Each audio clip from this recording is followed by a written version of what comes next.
বুজিনহো কি এক goalkeeper!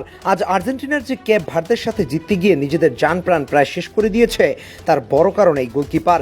Messi, Martinez, আলভারেজরা যেন অসহায় হয়ে পড়েছিলেন তার সামনে। কেপ ভার্দে হেরেছে ঠিকই, কিন্তু তারা জয় করে নিয়েছে সবার মন।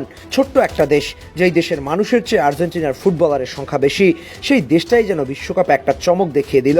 আর সেই চমকে সামনে থেকে নেতৃত্ব দিলেন এই 40 বছর বয়সী গোলকিপার ভুজিনহো। আজকের ম্যাচে অনেকেই দেখবে যে এই ভুজিনহো 3 গোল খেয়েছে, কিন্তু সেভ দিয়েছে কয়টা জানেন? 8টা। আনবিলিভেবল না? মেসি, মার্টিনেজদের একের পর এক চেষ্টা রুখে দিচ্ছিলেন তিনি। কখনো ডানে ঝাঁপিয়ে পড়ে, কখনো বামে, কখনো উপরে উড়ে যাচ্ছিলেন, তো কখনো মাটিতে শুয়ে পড়েছিলেন, কিন্তু বল আটকাচ্ছিলেন ঠিকই। স্পেনের সাথেও তিনি খেলেছেন একই রকম, সৌদি কিংবা উরুগুয়ের সাথেও লড়াই করেছেন ঠিক একইভাবে। তাই কেপ ভার্দের এই যাত্রায় পুরোটা জুড়ে একটা বড় দাগ ফেলেছেন ভুজিনহো। অথচ তার কিন্তু বিশ্বকাপ খেলারই কথা ছিল না। কেপ ভার্দে যখন বিশ্বকাপে কোয়ালিফাই করলো, তখন তরুণদের সুযোগ দিতে তিনি নিজের দল থেকে অবসর নিতে চেয়েছিলেন, কিন্তু কেপ ভার্দের কোচ, বোর্ড এবং খেলোয়াড়রা তাকে বুঝালেন যে বিশ্বকাপে তারই লাগবে। তিনি আস্থার জবাব দিলেন, বিশ্বকাপে এমন কাণ্ড করে দেখালেন যা এর আগে দেখাতে পেরেছে খুব কম গোলকিপার। ভুজিনহার এই প্রথম আর শেষ বিশ্বকাপ।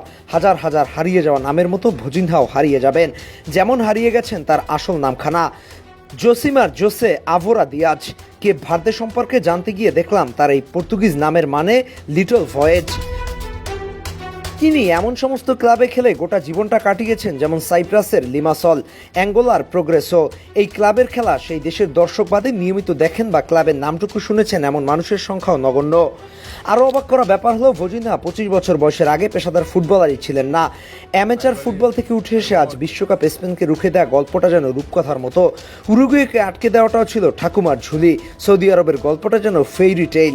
আর আজকে আর্জেন্টিনার সাথে যা করলেন তা যেন এক কথায় ঝলক। ম্যাচের শুরু থেকে আর্জেন্টিনা আক্রমণের পর আক্রমণ চালাতে থাকে।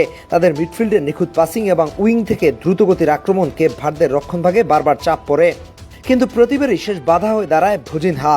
শুধু শট ঠেকানোই নয়, পুরো ম্যাচে তিনি নিজের রক্ষণভাগকে নেতৃত্ব দিয়েছেন, সতীর্থদের সঠিক অবস্থানে যেতে নির্দেশ দিয়েছেন, বিপদ বুঝে দ্রুত সিদ্ধান্ত নিয়েছেন এবং প্রতিটি আক্রমণের সময় দলকে সংগঠিত রেখেছেন।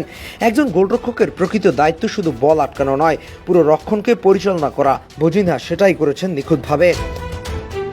সারা জীবন এক মনে ভালোবেসে ফুটবল খেলে যাওয়া ভুজিনহোর এই প্রথম আর শেষ বিশ্বকাপ। স্বামী বিবেকানন্দ বলেছিলেন, জগতে যখন এসেছিস তখন একটা ছাপ রেখে যা। ভুজিনহো আমাদের শিখিয়ে গেলেন, জীবনের শেষ সুযোগও মানুষের ধর্ম হওয়া উচিত একটা ছাপ রেখে যাওয়াই।